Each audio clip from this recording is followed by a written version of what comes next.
7 de la tarde en Chile, 8 de la noche en Argentina, 6 de la tarde en Ecuador y México, ¿no? ¿Estoy bien? Creo que sí. Muy buenas tardes a todos. Aquí estamos en un nuevo capítulo de Abiertamente, el capítulo número 15 de esta temporada. Hoy día vamos a hablar, antes de eso, discúlpenme, vamos a lamentar la ausencia hoy día de Mariana Urtueta, que por otros compromisos no nos va a poder acompañar, pero estamos el elenco estable, Danilo Quirós de Fundación Nepsis. ¿Qué tal, José? Sergio. ¿Qué tal, Danilo? Y Sergio Strejilevich, director de AREA, Asistencia e Investigación en Trastornos del Ánimo en Buenos Aires, Argentina. ¿Qué tal, Sergio? ¿Todo bien? Todo bien. Sí. Estamos con el tema de la antropología de la Argentina para el resto del continente. No, no vamos a hablar de ese tema, ¿no? No, no vamos a hablar, tampoco vamos a hablar del empate que lo hicieron para que este programa sea en paz. Muy bien, muy bien. Este programa puede partir porque acabamos de empatar Chile y Argentina, está bien. En fin, vamos. Vamos a hablar de un tema interesante, un tema que es controversial y que a lo mejor no toda la gente que nos ha acompañado a través de los programas está consciente o tiene noticia o ha escuchado alguna vez sobre el tema, pero sí es un tema relevante y controversial y que por lo mismo nosotros quisimos dedicar un capítulo a esto, que es el tema de si acaso la enfermedad bipolar, el trastorno bipolar, como sostienen algunos exponentes de nuestra disciplina, cursa a través del tiempo, con los años de enfermedad, cursa o produce o se acompaña de alguna forma de enfermedad cognitiva o de deterioro cognitivo que comúnmente llamamos demencia, ¿no? Como por ejemplo la demencia de Alzheimer o la demencia de Pick u otras, ¿no? Que es una enfermedad global de deterioro y de degeneración del sistema nervioso central que lleva a una falla completa en todos los ámbitos de la mente y de la cognición y del funcionamiento. Entonces, hoy día, para los que no lo saben, hay que decirlo, algunos exponentes relevantes de nuestra disciplina han sostenido de que en algún grado la bipolaridad puede llevar o lleva a un cierto grado de deterioro y que esto podría ir en etapas. Los aquí presentes tenemos una opinión distinta y vamos a hablar de este tema porque hay que saber distinguir algo que probablemente muchos han escuchado dentro de sus familiares con bipolaridad o alguna persona misma aquejada de bipolaridad que está viendo el programa hoy día, que es el hecho de que uno pueda decir, mira, a mí con esta enfermedad a través de muchos años o con los remedios, qué sé yo, me falla la memoria de una manera que no es lo que le pasa al común de la gente. O tengo dificultades cognitivas a través del tiempo, con los años, distintas de las que tienen las personas que no tienen enfermedad bipolar. ¿Qué tiene que ver eso con demencia o no demencia? ¿Hay deterioro realmente en la enfermedad bipolar, deterioro cognitivo en la enfermedad bipolar? ¿Se diferencia de otras enfermedades psiquiátricas en las que sí puede haber deterioro? De eso vamos a hablar hoy día.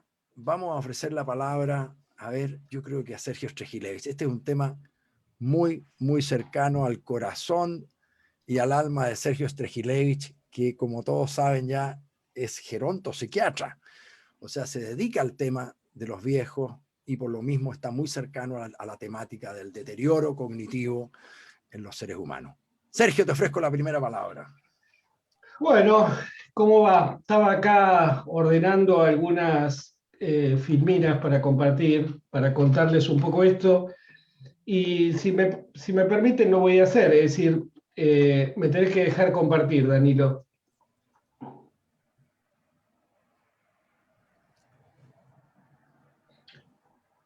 ¿Ya está? ¿Puedo compartir? Bueno, muy bien. Bueno, a ver, déjenme, lo he hecho así un poco a las apuradas, pero déjenme mostrarles para que se entienda qué es lo que estaba diciendo José Vitrán. Es decir, este es un artículo muy importante que ya salió hace 6 años, salió para que se entienda, una de las dos revistas más importantes que hay en medicina a nivel mundial, que es Lancet, ¿no? Entonces, es un artículo también hecho por gente muy, muy experta en el campo, no importan los nombres, pero bueno, no improvisados, es decir, no gente... Gente famosa. Sí, gente famosa. Y acá lo que pueden ver es el modelo de trastorno bipolar que estuvo imperando y que en buena medida sigue imperando en buena parte del campo de expertos de los trastornos bipolares. Y entonces, para que sea sencillo de entender, esta línea es el funcionamiento, y funcionamiento quiere decir la capacidad que tiene una persona de vivir de manera independiente, de lidiar con las situaciones cotidianas de estrés, de trabajar de acuerdo a su nivel de formación y a su nivel social previo, de vivir en sociedad, de formar una familia, etc. Y como pueden ver, en este modelo la línea de funcionamiento decrece progresivamente, ¿no?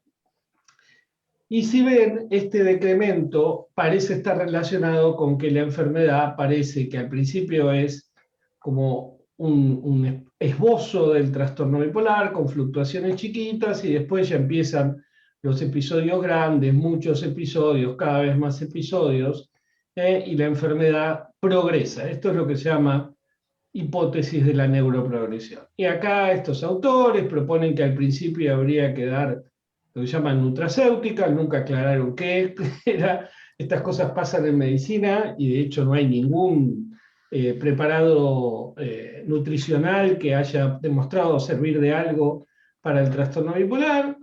Después indicar litio, cosa que estamos perfectamente de acuerdo, con indicar litio como primer tratamiento, psicoeducación, terapia cognitivo-comportamental, terapia psicoeducación para familiares, y después aparecen la combinación de tratamiento. Y esto fue y es para muchos colegas lo que sigue imperando, la idea de que el trastorno bipolar progresa, y cuando escuchen progresa, no es en el buen sentido de la palabra progresión, sino en el mal sentido, es que la enfermedad progresa, no el estado de bienestar de la persona. Y este grupo de personas propuso que los episodios producían un daño en el sistema nervioso central que producía esa degeneración. Y ahí también propusieron que entonces el trastorno bipolar podía ser entendido como el cáncer, digamos, que cada vez ¿no? es más grave, y se propuso esto que se llama sistema de estadificación. Como pueden ver, es más o menos el mismo año todo esto. Y esto es más o menos para mostrarles cómo se ve, ¿no? Acá es cuando la persona tiene el riesgo de tener el trastorno bipolar, pero no lo tiene. Después tiene algunos periodos, pero muy chiquitos, no tiene déficit funcional, bueno, y va progresando, como les contaba. Ahora, esperen, cuando una persona escucha esto, lógicamente tiene que pensar que que una, ¿cómo puedo decir? Una visión tan negativa de la enfermedad debe estar basada en datos muy, muy fuertes, porque es una muy mala noticia. Es decir, los trastornos bipolares, cuando fueron definidos a principios del siglo XX, a finales del siglo XIX, fueron definidos en cierta medida a contraposición de otras enfermedades como la esquizofrenia, diciendo que los trastornos bipolares eran enfermedades donde se podía tener episodios muy, muy severos, incluso perdiendo absolutamente el sentido de la realidad, teniendo alucinaciones, teniendo delirios, pero que una vez pasado el episodio, la gente, en un porcentaje muy importante, volvía a tener una vida normal y un funcionamiento normal. Entonces, cuando hace 10, 15 años atrás empiezan a aparecer estos modelos de enfermedad, eran muy sorprendentes, porque varias generaciones de psiquiatras nos habíamos criado pensando que no, que las personas con trastorno bipolar sí pueden tener fallas en la memoria, pueden tener algún problema en mantenerse concentrados un largo tiempo en un solo ítem, es decir, que sí tienen déficit cognitivos, pero que la gran mayoría tiene una chance muy, muy importante de tener una vida plena. Y todos teníamos estos ejemplos, Winston Churchill, Kay Jamison, es decir, gente muy, muy importante y muy exitosa que sufre trastorno bipolar. Entonces, esto era realmente contraintuitivo.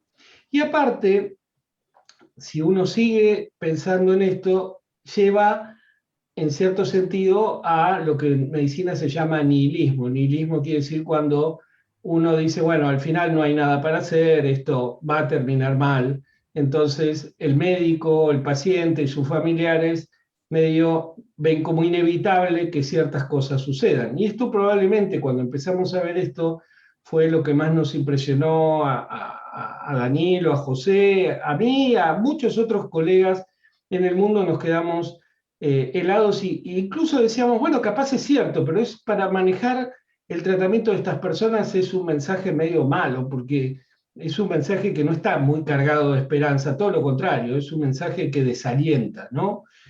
Pero también es un mensaje que lleva a tener algunas ideas, fíjense, no, esto está en inglés, les pedimos disculpas, pero bueno, es así, a que se permite en cierta medida que cada vez se indiquen tratamientos más complejos y más agresivos, como en el cáncer, ¿no? El cáncer al principio es una manchita en la piel, sacan la manchita, se acabó. Si la manchita es más grande, sacan la manchita y dan rayos. Sí, rayos, quimioterapia, una operación más grande, es decir, y esa es la lógica que justifica esta teoría.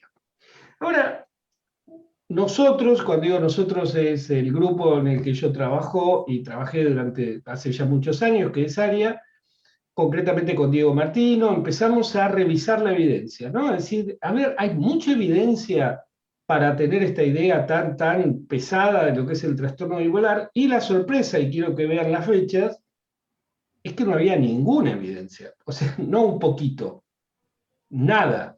Este es un artículo que se publicó al mismo tiempo que el otro, diciendo, lo traduzco al presente, no hay evidencia consistente que dé crédito que el trastorno bipolar, como una enfermedad en conjunto, tiene un curso progresivo deteriorante de la función cognitiva.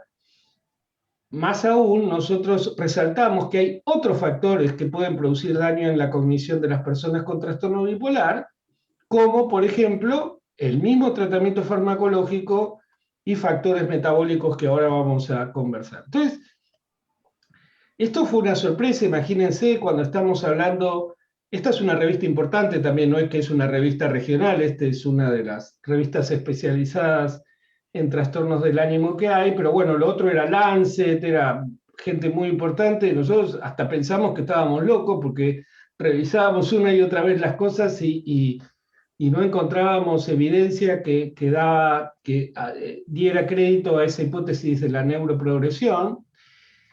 Pero después empezamos a ver que había otra gente muy importante también, tan importante como la otra, que también estaba muy enojado con esta idea. Y esto es muy importante que se sepa decir, este es un artículo que salió de nuevo, fíjense, aún antes que el otro, diciendo eso está mal, ¿no? Fíjense, es un título, ustedes no tienen por qué saberlo, pero que en ciencia es muy inusual que un título diga esto, ¿no? Como protestamos contra el staging, se maneja un código mucho más... Explicaste el concepto de staging, ¿no? En el sentido No, staging es esto de que hay un nivel, o sea, que va empeorando gradualmente la enfermedad de una fase latente a una fase ya irreversible al modo del cáncer, digamos. Claro, como en los cánceres, no dice este es un cáncer en etapa 1, en etapa 1, 2, en etapa 2. 3, o es un cáncer metastásico en etapa 4, etcétera, etcétera, etcétera. Entonces, Bueno, y acá está, y en este artículo está el actual presidente de la Sociedad Internacional de Trastornos Bipolares, se llama Chin Mali, y este hombre, que es un hombre hoy muy, muy mayor, no es otro que uno de los próceres, es uno de los que introdujo el litio en Estados Unidos, para que se den una idea la trascendencia de la gente que se estaba enojando con esto. Y una de las cosas que nosotros dijimos, que mostrábamos como dato, era que si esto progresaba hacia una demencia, entonces la gente con enfermedad bipolar, que había pasado largo tiempo sufriendo la enfermedad, tenía que tener, comparado con sus pares que no sufrían la enfermedad, un deterioro cognitivo mucho más importante. Bueno, no les voy a mostrar los números, porque son muy, muy difíciles de entender, pero lo que descubrimos que no. Que sí, tenían estas dificultades en la memoria y en la concentración, que uno puede tener desde el inicio de la enfermedad, pero cuando llegaban a tener 70 años, que era el promedio de edad de estas personas que nosotros examinamos en este estudio, tenían exactamente los mismos problemas de memoria que tenían 30 años atrás, o sea, no se habían empeorado, en todo caso estaban igual, en el peor de los casos. Y después, el otro comentario era que las personas con trastorno bipolar, y acá llegamos al título, tenían más riesgo de sufrir demencias. Demencia es una enfermedad progresiva en donde uno va perdiendo las capacidades intelectuales. Algunas empiezan por la memoria, otras demencias empiezan por la capacidad de juzgamiento, otras demencias empiezan por las habilidades del lenguaje. La más común o la más conocida en realidad, que es la enfermedad de Alzheimer, es la que empieza por la memoria. A ver, y esto era una de las cosas por las cuales nuestros colegas decían que el trastorno bipolar progresaba hacia una enfermedad de tipo demencial. Y los datos son estos. Hay algunos datos donde muestran que las personas que sufren trastorno bipolar tienen más riesgo de sufrir demencia que la población general. Este es un dato bueno, del 2013. Ahora, estas son cosas que a la gente entiendo que no le tiene por qué interesar, pero cuando uno lo mira dice, ¿y esto es siempre la misma persona? Sí, efectivamente, no solo la misma persona, son los mismos pacientes, que son pacientes muy especiales del Servicio Público de Dinamarca, los pacientes más graves de todos. Es decir, no a la persona común con trastorno bipolar, sino a aquellos que tuvieron que sufrir internaciones, los más graves. Y este mismo trabajo, esta gente de Dinamarca había dicho, no, y no solo eso, tienen más riesgo de sufrir demencia que todas las otras enfermedades. Esto ya sabemos, este estudio estaba mal hecho, ya sabemos que no fue así. Ahora, esto es lo que queremos que vean, porque esto es lo más importante probablemente que tenemos que transmitirles. Que compartirles. Compartirles, y es para generar tranquilidad. Escuchen, porque van a ver un poquito de lo que se llama epidemiología, pero aplicada de manera sensata. Si uno acepta los datos estos de Dinamarca y otros datos de Corea, que ya le digo, son muy difíciles de aceptar así como vienen, tienen un montón de problemas, se llama sesgado. Sesgado quiere decir que justo ingresaron los pacientes más complicados, las personas que han tenido múltiples problemas. Es decir, es como si yo dijera que el COVID siempre mata porque veo solo las personas que se mueren. Es decir, cuando ustedes salen, en general, mata entre 3 y 4 personas de cada 100, 2. Es decir, estoy diciendo bien los números, ¿no? Más o menos estoy desactualizado. Ahora, cuando uno ve estos números, que insisto, son los más malos de todos, vamos a hablar de los números más malos de todos, uno se puede decir que una persona que sufre trastorno bipolar tiene de 4 a 6 veces mayor riesgo de sufrir demencia cuando llega a la vejez. Y uno dice, esto es terrible, este es un número espantoso, digamos, entonces me voy a volver demente. No, lo que está diciendo es que lo que aumenta es el riesgo. Cuando uno lleva este número tan espantoso de leer así al terreno de la realidad, quiere decir que el 6 al 9% de las personas que sufren trastorno bipolar va a sufrir demencia cuando llegue a los 70, 80, 90 años. Pero lo que no hay que olvidarse es que el 5% de la población mundial va a tener demencia cuando lleguen a esa edad. No es que las personas con trastorno bipolar sufren demencia y el resto no. Entonces, el número es que el 90% de las personas que sufren trastorno bipolar no va a sufrir demencia, y en todo caso, de ese 10%, ahora lo vamos a ver, que sí podría sufrir demencia, no es un número mucho más alto que el que tenemos todos, con trastorno bipolar, sin trastorno bipolar, de sufrir demencia. ¿Se entiende? Es un truco matemático por el cual se ha dado una alarma que no tiene sentido clínico, porque lo que hay que decirle a la gente es que tiene casi todas las chances de envejecer como una persona absolutamente normal. Y esto quiere decir con todos los riesgos que tenemos todos de sufrir demencia, porque lamentablemente no es que la demencia no existe, existe, es una enfermedad, de seguro conocen algún familiar o algún amigo que ha sufrido demencia o los familiares han sufrido demencia, y que el riesgo es entre el 4 y el 5%, dependiendo de algunas cosas que ahora vamos a ver. El otro tema que es muy importante es esta idea de que cada episodio produce daño en el cerebro y que ese daño es irreversible. Esto es otra cosa. No, porque vos no podés tener episodios, porque cada episodio que tenés se te funde el cerebro, se te come el cerebro. Bueno, uno escucha eso y dice, bueno, no puedo tener, sería como tener infartos en el corazón. Ustedes saben, cada infarto en el corazón es un pedazo menos de corazón que funciona. Eso es muy grave. No es lo mismo tener 2 infartos que 1, y mucho menos 3 que 1. Entonces, en ese punto, es absolutamente razonable hacer lo imposible por no volver a tener otro infarto. Ahora, nadie va a decir acá que tener episodios es gracioso. Es decir, cada persona cuando tiene una manía, el riesgo de cometer torpezas de su vida privada, en su vida de relación, tener torpezas económicas, perder el trabajo, perder la familia, es enorme. Es decir, cada episodio genera un daño enorme. Lo que estamos hablando es si ese daño está perpetrado también en el tejido cerebral, es decir, si deja una cicatriz en el cerebro. Bueno, lo vamos a decir muy simple, hay un montón de evidencia al respecto, y la cuestión es que hoy en día, es decir, 14 de junio del 2021, nadie ha podido probar que cada episodio produce un daño en el cerebro. Nadie. Es más, lo que está medianamente probado es que daños previos en el cerebro por otras razones son los que producen los episodios. Es exactamente al revés de lo que se suponía, ¿no? Entonces, lo que uno empieza a ver es que probablemente hay otras cosas que pueden hacer que lleven a que una persona con trastorno bipolar tenga un poquito más de riesgo de sufrir demencia. Es muy poquito, la verdad, hay que volver a decirlo para bajar el nivel de alarma.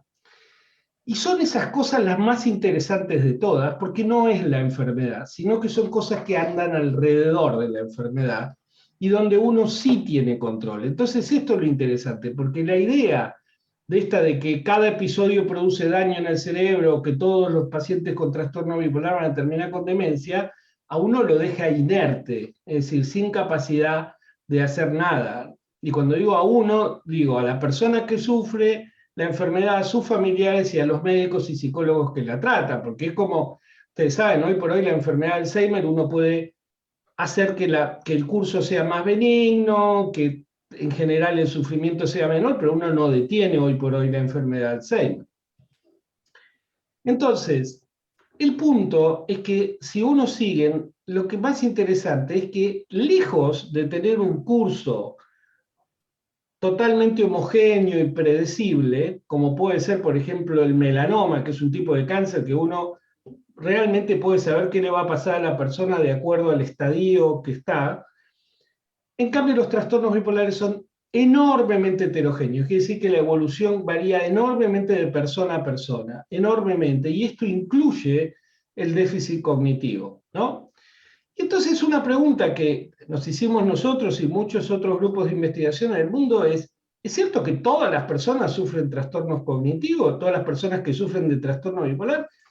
Y nosotros siempre hacíamos este chiste, ustedes saben, este es Winston Churchill, que cada vez que alguien quiere hablar de un político que ha tenido capacidades ejecutivas, es decir, que ha podido gobernar y planear de manera compleja los destinos de una nación, se habla de Winston Churchill. Las horas más oscuras, acaban de ver la película cuando él toma esas decisiones tan complejas, maneja el Parlamento con un discurso impresionante, levanta al pueblo británico para defenderse de la invasión alemana, qué sé yo, una persona nada, el paradigma de una persona inteligente gobernando un país, una nación. Ahora sufría trastorno bipolar. Entonces uno tiene que decir, sufría déficit ejecutivos, los déficits ejecutivos son la memoria, el planeamiento y la atención, ¿no? Es medio ridículo pensar eso, porque este hombre, si él sufría déficit ejecutivo, yo tengo que, nada, estoy con una demencia galopante porque no puedo encontrar la llave cuando salgo a trabajar, es decir, no puedo gobernar ni la economía de mi pequeño hogar. Entonces, ¿qué le podíamos decir a este hombre? Y esta es otra foto más graciosa, porque esta que ven acá es una psicóloga, se llama Keisha Emison, este soy yo, con unos años menos, mucho pelo, como pueden ver. ¿Qué pasó, Strejilevich? ¿Qué pasó, hombre? Y es culpa de Stephen Hawking, es la flecha del tiempo, me agarró y me atropelló como un camión. Bueno, Bueno, y esto es, creo que es 1999, y lo que ven es que esta mujer se acaba de ganar el Morgan School Award, y esta no es otra que Kay Jamison, que es la autora del tratado más importante de trastorno bipolar, que se llama Goodwin and Jamison. Goodwin es amigo acá de los doctores Vitrán y Quirós. era. Jamison es la otra coautora, pero el chiste, entre comillas, es que ella sufre trastorno bipolar. He escrito una biografía que les recomendamos encarecidamente, que se llama Una mente inquieta. Es un libro precioso para cualquiera que sufre esta enfermedad o que tenga un familiar que lo sufra. Entonces yo también hacía este chiste, decía, este es el libro que ella escribió, ¿ves? Se llama Frederick Goodwin y Kay Rachel Jamison, que es ella. Entonces, y este es el libro, está la versión en castellana de Editorial Tusquets, que se llama Una mente inquieta, y este es el libro, no me acordaba que había animado esto, es el premio a excelencia en trastorno bipolar. Entonces yo tendría que pensar, Jamison sufre trastorno bipolar, ella tiene problemas funcionales y cognitivos. Y ella me tenía que contar, pero yo me gané el Mogul School Award, loser. Es decir, ¿cómo le iba a decir a ella que tenía problemas cognitivos si ella era maestra de maestros de trastorno bipolar? Entonces es evidente que no todas las personas con trastorno bipolar sufren déficits cognitivos, o que los déficits cognitivos no les impiden, en todo caso, tener un desempeño enormemente exitoso en sus áreas de expertise. Bueno, esto es muy complicado para explicárselo, pero es... No, pero el punto ya está hecho, ¿no? y es lo último. Entonces, cuando escuchen hablar de déficit cognitivo, no piensen que es tengo o no tengo. No es que estoy lelo o no estoy lelo. O sea, o estoy, nosotros decimos cachado, es decir, roto o no estoy roto. Es un espectro, hay gente que tiene muy, muy poquito, hay gente que no tiene nada, y es cierto, hay un grupo de 15% que tiene muchos déficits cognitivos. Ahora, lo interesante es, esperen que esto lo voy a pasar rápido, porque no, acá está, esto es lo que les quería mostrar. Lo que hoy sabemos es que la cognición, la capacidad de planear de manera adecuada, de prestar atención, de recordar listas de palabras, de razonar de manera adecuada, está influida por un montón de cosas que van más allá de sufrir trastorno bipolar. Primero, el tratamiento. Hay muchos fármacos que la verdad que le hacen mal a la cognición. Los antipsicóticos, a veces algunos efectos adversos del valproato, como tener el amonio alto, el hipotiroidismo, que a veces produce el litio, una dosis excesiva de benzodiazepinas, pero básicamente los antipsicóticos. Otro factor muy importante es el síndrome metabólico. Esto ya no hay duda. Es decir, una persona que está con un sobrepeso mórbido, que tiene insulinoresistencia, que está muy quieto, es decir, que está muy, ¿cómo se dice? Sedentario. Sedentario, gracias. Pero ni tan sobrepeso mórbido. ¿Ah? Ojo que vemos varios gorditos, no tan gorditos, que igual tenemos síndrome metabólico, ¿no? Exactamente, síndrome metabólico. Entonces, el hipotiroidismo, en fin, y todas estas cosas, por lo menos el tratamiento del síndrome metabólico, los síntomas de ansiedad, son todas cosas que uno puede controlar, tratar y disminuir, y por lo tanto ayudar a la persona a que su déficit cognitivo desaparezca o por lo menos se minimice en lo más posible. Nada, esto son todas cosas que en vez de tener una visión tan catastrófica de la enfermedad, insisto, absolutamente infundada, porque hoy por hoy ya, esto les contamos, el último congreso ha sido medio un escándalo, ya tardamos, pero se presentaron los datos y dijimos, no, esta es una idea errónea, muy probablemente es una idea que desaparezca en los próximos meses, años, de estar ahí en la cúspide de política de la ciencia, porque no tienen datos, ha sido ¿cómo se dice? Un coup de force, es decir, una especie de golpe de estado científico, lo que han realizado estos colegas, muchos de ellos con buena intención, pero con mal resultado. Pero bueno, nada, se acumularon los datos, algunos les mostramos recién, y hoy por hoy esa es una idea que ya es peregrina, es decir, o por lo menos del pasado. No, nada. Esto era Muchísimas, para entrar en muchísimas el gracias. debate. Muchísimas gracias, Sergio. Y más contundente no se puede, pero es importante porque muchas personas, hoy día sobre todo con la capacidad de navegar en Internet y el doctor Google y todas esas cosas, están muy informadas, ¿no? Entonces, alguien que está afectado de bipolaridad o tiene un familiar afectado de bipolaridad podría llegar a la literatura científica que está sosteniendo justamente lo que Sergio Trejilevich acaba de desmantelar, desarticular o francamente poner en tela de juicio, si es que no descartándolo, que es el hecho de que la enfermedad bipolar progresaría hacia un estado de demencia. Y aquí hay otro tema que yo creo que es importante que nos metamos también, ¿no? Porque lo que se proponía y de dónde venía a lo mejor el origen de esta idea, ¿no? Es que no solo habría una progresión o una progresión, pero que debería ser como regresión, ¿no? Un retardo, un retroceso cognitivo producto de la evolución de la enfermedad, sino que la enfermedad misma, más allá de su impacto en lo cognitivo, también progresaría, ¿no? Sí, cada vez más episodios. Cada vez más episodios y hasta hace no tanto tiempo uno mismo le decía a los pacientes, ¿no es cierto?, que al principio uno se enfermaba purito, ¿no? O estaba arriba, o estaba abajo, o qué sé yo, pero ahora ya con los años es como que nunca está ni arriba ni abajo, siempre está al medio, ¿no? Y la verdad, muchos pacientes decían, sí, eso es lo que me ha pasado a mí, ¿no? Eso es lo que me ha pasado a mí, de que antiguamente yo me mejoraba, o sea, me enfermaba, pero me mejoraba y quedaba bien, quedaba sano, como es la enfermedad bipolar. Y que de un tiempo a esta parte, cuando ya pasó el tiempo, pasaron los años con muchos episodios, ya eso no ocurre y ahora entonces estoy siempre medio enfermo. Ahora, esto que yo estoy diciendo tampoco es del todo descartable que no sea la experiencia de muchas personas con trastorno bipolar, pero debemos recordar que hay algo que ingresó al mundo de la bipolaridad hace no tanto tiempo, que es la aparición de los antidepresivos de fácil prescripción.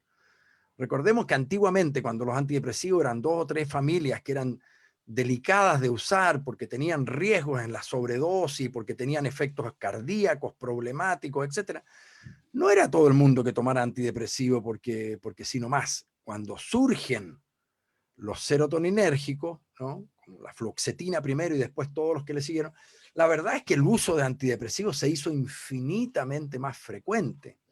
Y la enfermedad bipolar, que en duda, ¿no es cierto?, es una enfermedad que cursa con depresiones también. Es una enfermedad principalmente depresiva, por decirlo así. Por lo tanto, los bipolares a través de los últimos, 30 años, se fueron llenando de antidepresivos mucho más que antes, ¿no es así? Y mucho más permanentemente que antes. Por lo tanto, algo de esto, algo de que la enfermedad con el tiempo va echándose a perder, podría tener que ver con el desmesurado, a veces innecesario, pero sin duda eh, a veces innecesario y no quiero decir la palabra irresponsable porque no se han usado con noción de que esto podía ser un problema, pero cada vez tenemos más noticia, tenemos más información científica que nos dice que los antidepresivos pueden provocar un deterioro en el curso de la enfermedad. Ya no estoy hablando de la cognición, sino que estoy hablando de cómo la enfermedad se ve cada vez más virulenta, más continua, más permanente, más recurrente, más cortos los periodos de salud, etcétera, etcétera. Podría tener que ver más con los tratamientos que nosotros usamos y que a lo mejor no hemos usado tan bien en los últimos años, más que con la evolución natural que tendría la enfermedad si nunca la hubiéramos tocado.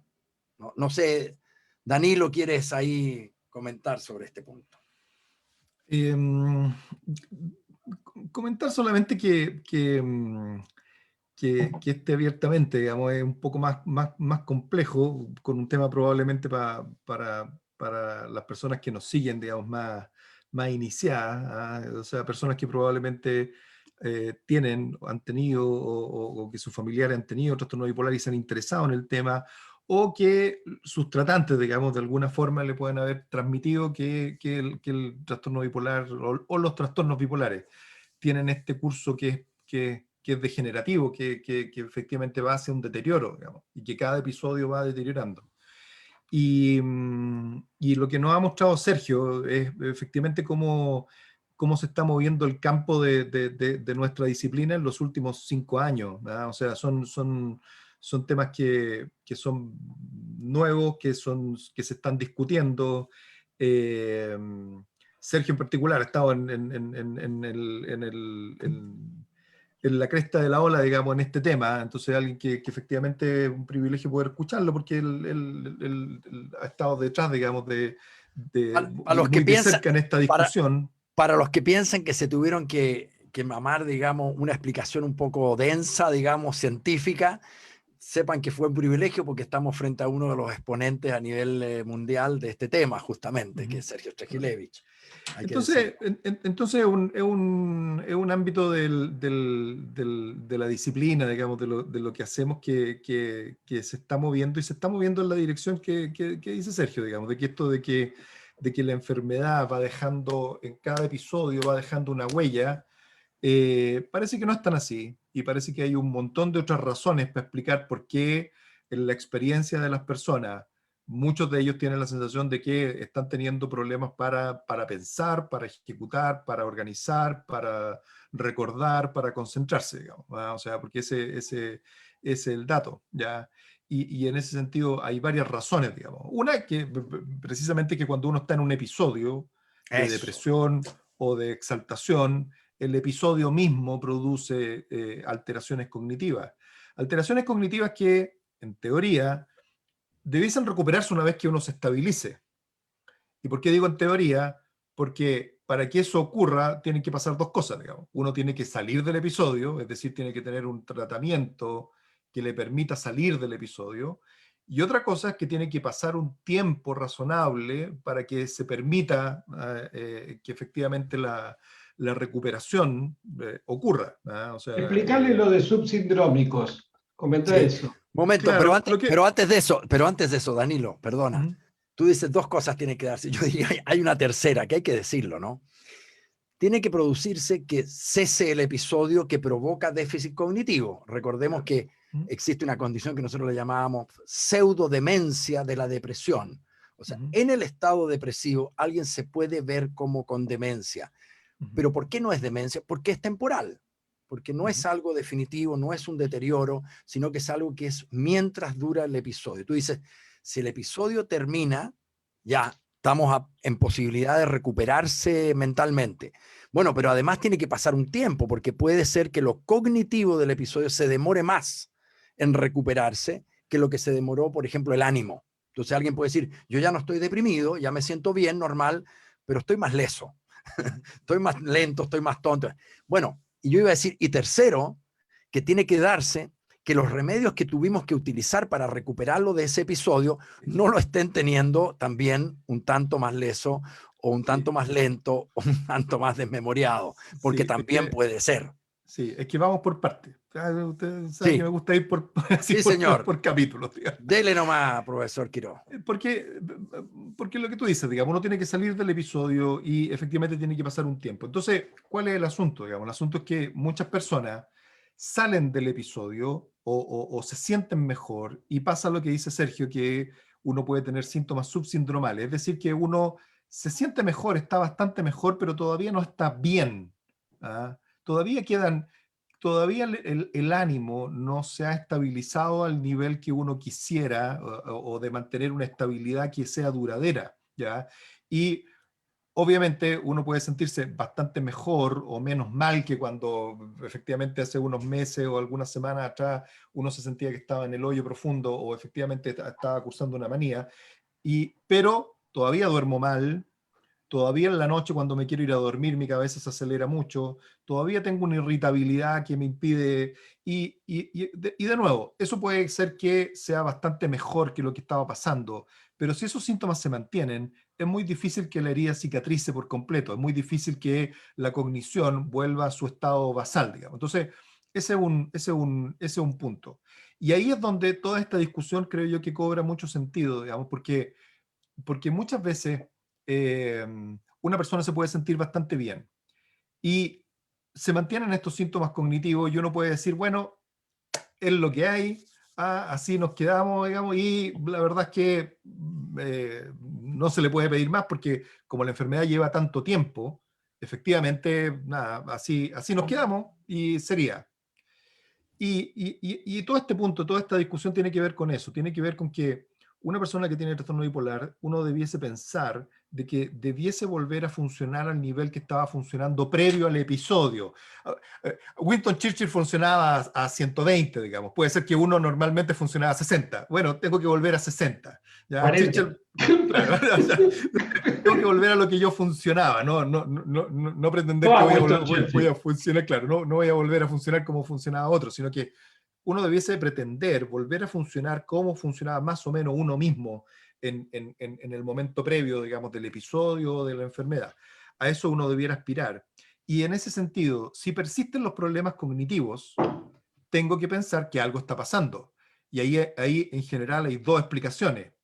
Una, que efectivamente mi ánimo todavía no esté normal o que no haya esperado el tiempo suficiente, y en ese sentido el punto es cómo yo fortalezco el tratamiento, cómo yo hago que mi tratamiento sea mejor, ¿ya?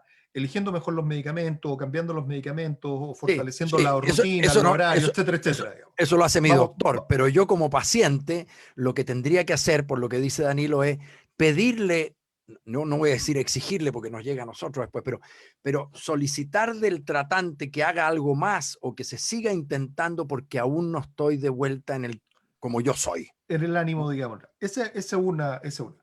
Y la otra razón, ¿por qué razón uno puede estar con problemas cognitivos y que efectivamente, a pesar de que mi ánimo esté razonablemente bien, es que pueden haber otras condiciones que produzcan problemas cognitivos, ¿ya? Como que, por ejemplo, acá en el chat se mencionaban los trastornos del tiroides, del hipotiroidismo. Efectivamente pueden haber lo que nosotros llamamos comorbilidades, o sea, pueden haber otras condiciones que efectivamente produzcan o que además se asocien con problemas cognitivos y que se puedan asociar también con esta enfermedad.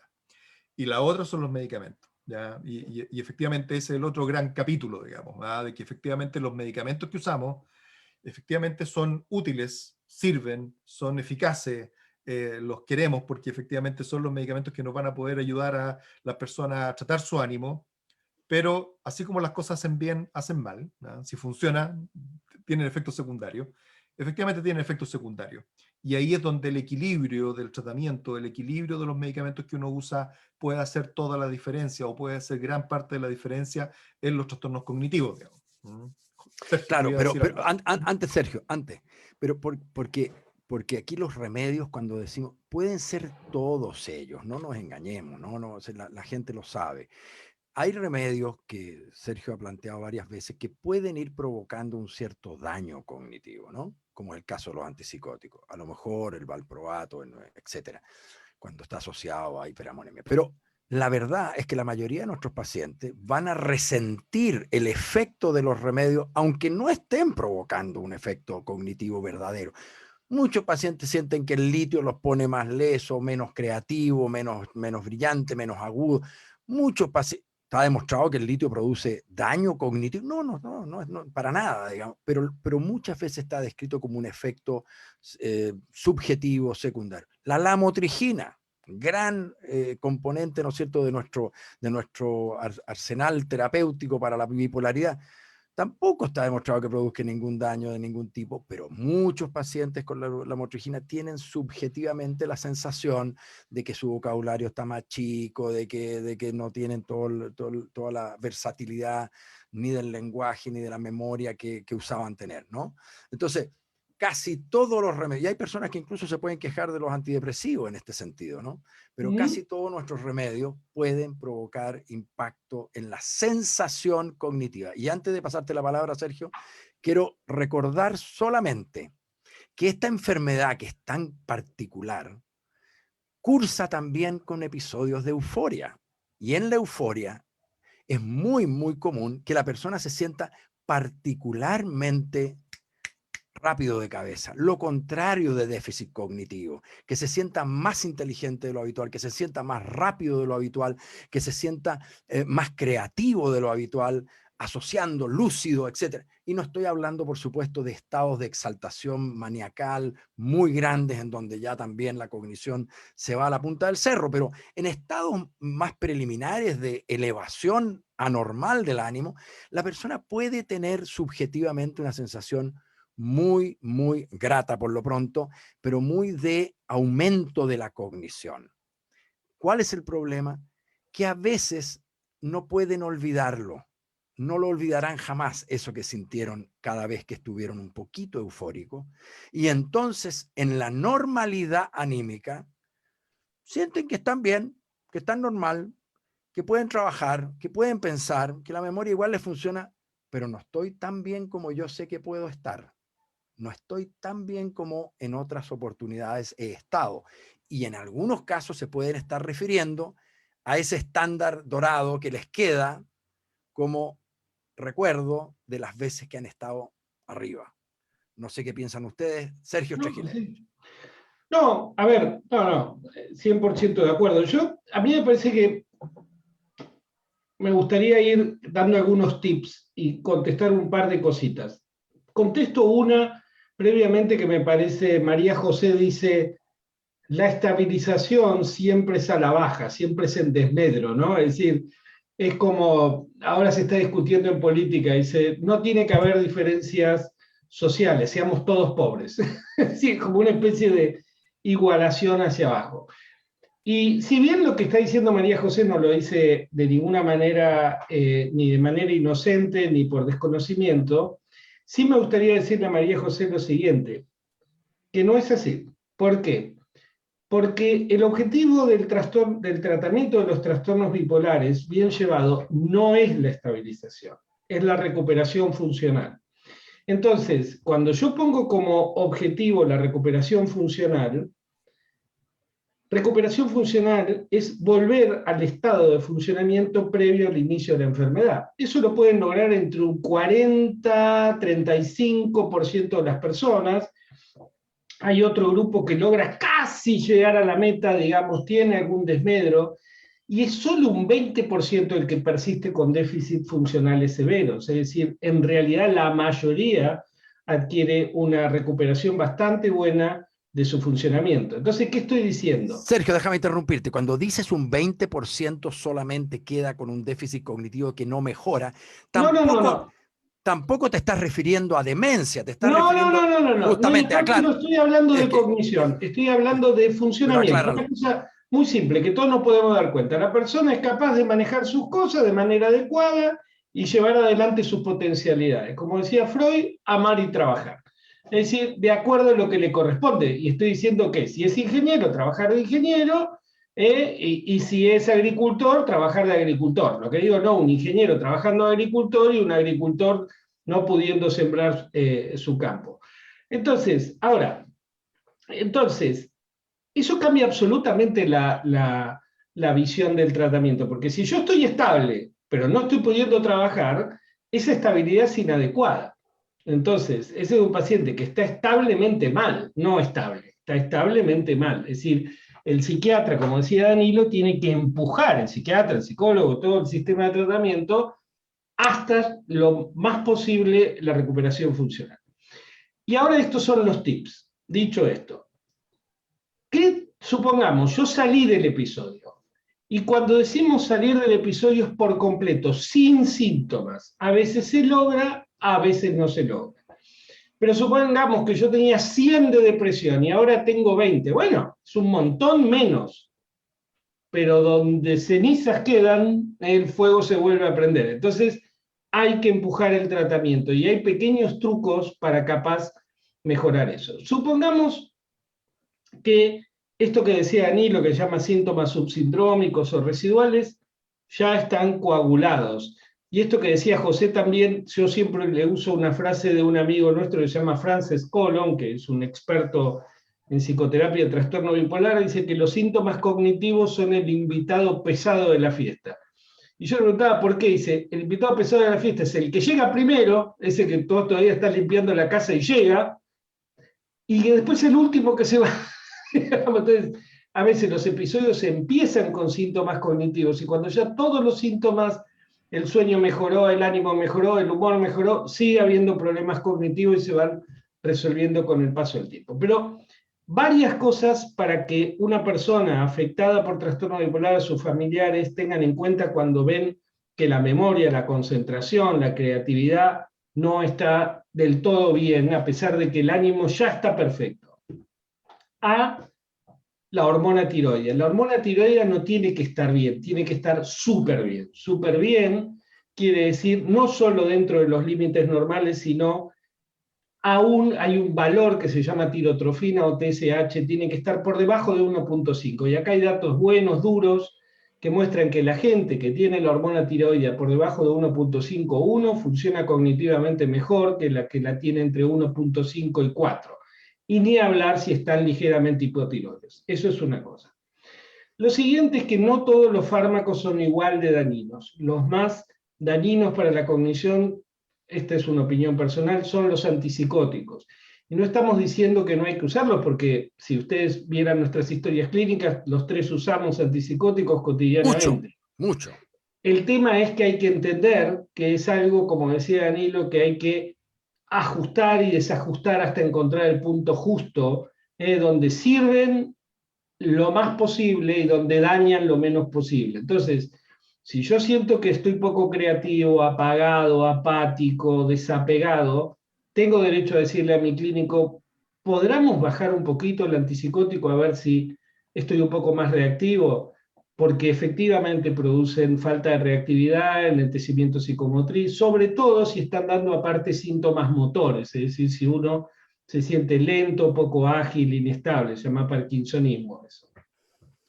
Ese es el segundo tip.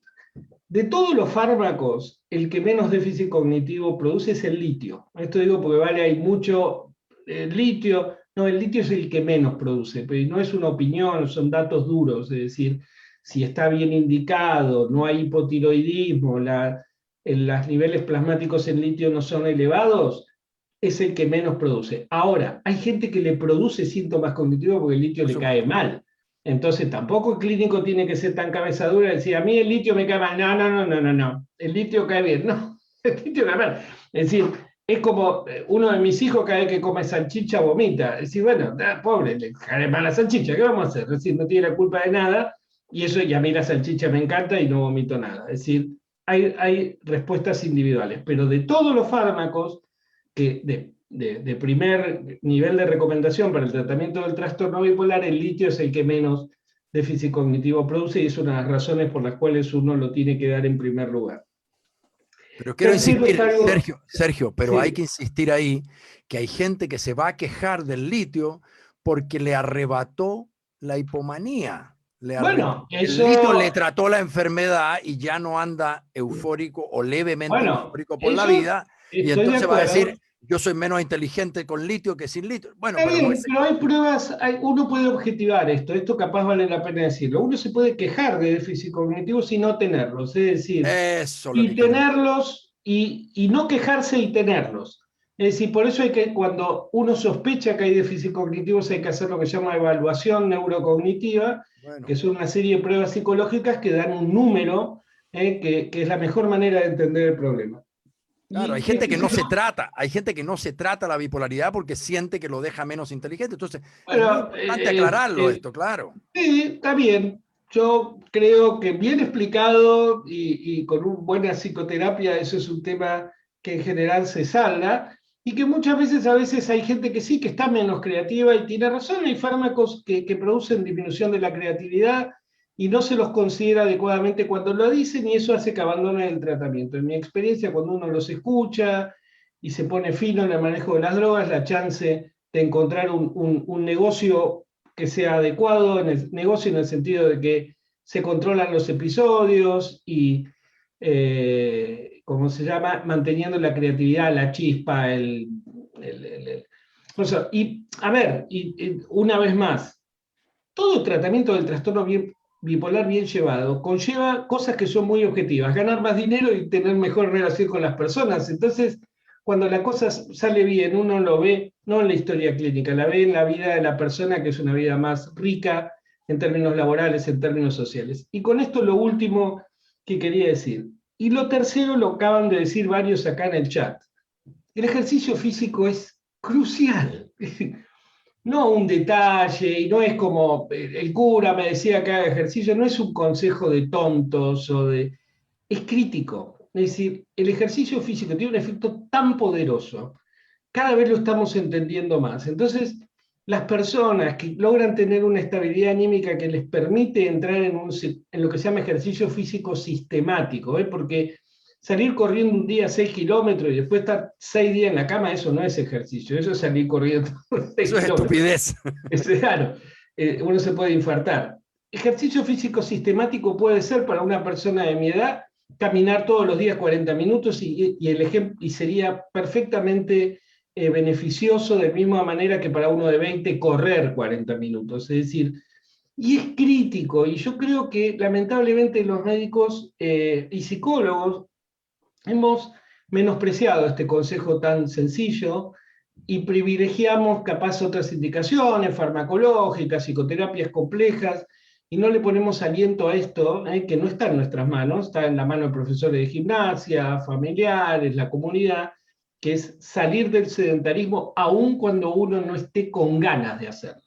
Es decir, uno, de la misma manera que se traga la medicación, de la misma manera que va a ver al psiquiatra que no tiene ganas de verlo, de la misma manera que se encuentra con el psicólogo a pesar de que ya cree que no hay nada más de qué charlar, se para, se levanta, se pone una ropa de gimnasia y camina 40 minutos todos los días, y el impacto de eso es tremendo, tremendo. Mejora metabólicamente, mejora cognitivamente, mejora el funcionamiento. No hay que cansarse de decirlo. Sí. Danilo, ¿quieres agregar algo? Porque vamos a ir redondeando las ideas porque ya se nos acaba el tiempo. Sí, un punto solamente, digamos, a lo que hemos hablado, que pueden haber otras razones por las cuales uno pueda estar con problemas cognitivos, y ya hemos hablado de los episodios, hemos hablado de los medicamentos. Yo mencioné de pasada, y Sergio lo mencionó, digamos, el que existan otras alteraciones metabólicas, como por ejemplo hipotiroidismo, pero pueden haber otras, y en ese sentido el chequeo general es muy importante. Y una de ellas, digamos, que produce problemas cognitivos relevantes o quejas cognitivas relevantes es los trastornos del sueño, ¿ya? Hay personas, sobre todo de personas mayores de 50, que tienen apneas del sueño, ¿ya? Y las apneas del sueño a veces son difíciles de detectar. A veces la persona que duerme con la persona que está afectada, digamos, dice que está roncando mucho, o que se ve la apnea, que ve cómo deja de respirar por tanto tiempo. Hay veces que no es tan evidente, hay veces que es mucho más sutil, y eso se nota sobre todo por la somnolencia, el abotagamiento, digamos, que puede haber en la mañana, y las quejas de memoria son muy características. A veces otros trastornos del sueño no tan importantes como, no, o sea, no tan marcados como las apneas del sueño, pero todas las cosas que interrumpan la calidad del sueño, digamos, el síndrome de pierna inquieta u otros fraccionamientos del sueño, a veces también provocados o por los mismos medicamentos o por otras razones, hacen que uno tenga quejas cognitivas relevantes. Siempre hay que estar mirando qué otros medicamentos uno puede estar usando que puedan causar que el ánimo esté inestable o que puedan producir problemas cognitivos, ¿ya? Las sustancias, que ya hemos hablado mucho, pero acá recalcar particularmente el alcohol, y la cantidad de alcohol que las personas puedan beber a veces como un hábito, particularmente en la noche, que eso también fragmenta el sueño y hace que sea menos reparador y que pueda producir otros problemas. Entonces, hay varias cosas que también en la lista hay que mirarlas, que no solamente tienen que ver directamente con el trastorno bipolar o con los medicamentos, sino que con estas otras cosas. O sea, hay que mirar a veces el problema cognitivo, digamos, de una perspectiva más amplia, y chequear todas estas cosas que estamos hablando. Usted, doctor Quiró, me dijo, puso sobre la mesa todo lo que yo quería agregar para poder hacer el resumen, pero no está de más, solamente como frase final. Justamente lo que dice Danilo son esas 4 cosas fundamentales de las que hemos hablado siempre en bipolaridad, y hay que repetirlo una y otra vez, y hay que decírselo a aquel que se queja o a aquel que está sufriendo la sensación de deterioro cognitivo, que es que no tengo la cabeza como se... pero está tomando alcohol como contratado. Es que no me siento igual de concentrado, pero está durmiendo en un desorden absoluto, duerme poco, duerme mucho, cada día es distinto al otro, se duerme cuando termina la serie o el quinto capítulo de serie que está viendo, etc. No me funciona bien la cabeza, pero está sedentario, está gordo, no se mueve. Entonces, recordemos las palabras, el abecedario más básico de la bipolaridad. Los remedios, sí, los remedios son muy importantes, no son todo, pero son muy importantes, ¿no? Y algunos de esos remedios podrían estar jugando un rol en aquello que podríamos llamar la queja cognitiva de algunos pacientes. Y ese es un tema a negociar, ese es un tema a administrar, ese es un tema a conversar permanentemente entre médico y paciente. Segundo, el sueño, porque si no he logrado regularizar mi sueño, si sigo siendo caótico con mi sueño, no puedo pretender que me funcione la cabeza bien al otro día, ni la concentración, ni la memoria. No. El sueño es fundamental. Una buena noche de sueño reparador va a tener que ver directamente con la capacidad de funcionamiento cognitivo adecuado al día siguiente, y así día tras día. El ejercicio sistemático, ya no lo podemos enfatizar más. Hay mucho ahí que podemos hablar algún día de la neurogénesis y otras cosas que ni siquiera sabemos del todo cómo es que el ejercicio es tan benéfico para el funcionamiento de nuestro cerebro y en particular para el mejor funcionamiento de las personas con trastorno anímico, pero es tremendamente benéfico. Y por último, la sustancia, la sustancia, la sustancia. Danilo puede decir la palabra mágica, la marihuana hace mal, le hace particularmente mal a las personas con trastornos bipolares. ¿Por qué? No estamos seguros exactamente del mecanismo molecular, pero la marihuana le hace más mal a las personas con trastornos bipolares. Y el alcohol es también una droga que puede tener influencias enormes en la cognición. No olvidemos que hay personas, los vemos todos los días, personas que están teniendo un hábito de alcohol de una botella al día o por ahí, y esto en algunos casos va a llevar a un deterioro verdadero, a un deterioro, eso sí, no como en el Eso caso de la sí que bipolaridad. existe. Eso sí No como en el eso caso de sí. la bipolaridad, que no lleva a la demencia con mayor frecuencia significativa Exactamente. que la población general, Pero una pero botella de vino sí, al pero día. una botella de vino al día, y ojo que no estoy usando o 3/4 de botella de vino diaria, y por qué no decirlo, hay pacientes que toman mucho más que eso, puede llevar, y en un porcentaje lo hace, a un deterioro cognitivo, formalmente una demencia de un tipo muy particular, que es la demencia inducida por alcohol o demencia de Korsakoff, etc. Eso es lo que queríamos contarles hoy día, con un poquito más de academia o de evidencia científica, porque es necesario para poder decir lo que decimos, recurrir a la evidencia científica y rebatir aquello que se ha dicho o que se sigue diciendo o que algunos connotados digan cuando no tienen la evidencia científica para decirlo. ¿Estamos de acuerdo, queridos colegas? Nos seguimos cuidando, el COVID sigue muy duro. Ha sido un gusto tenerlos y agradecerles de nuevo por acompañarnos. Danilo, Sergio, Mariana se nos junta de nuevo en la próxima semana. Que tengan una buena semana. Chao, José. Chao, Sergio. Chao, chao. Hasta luego.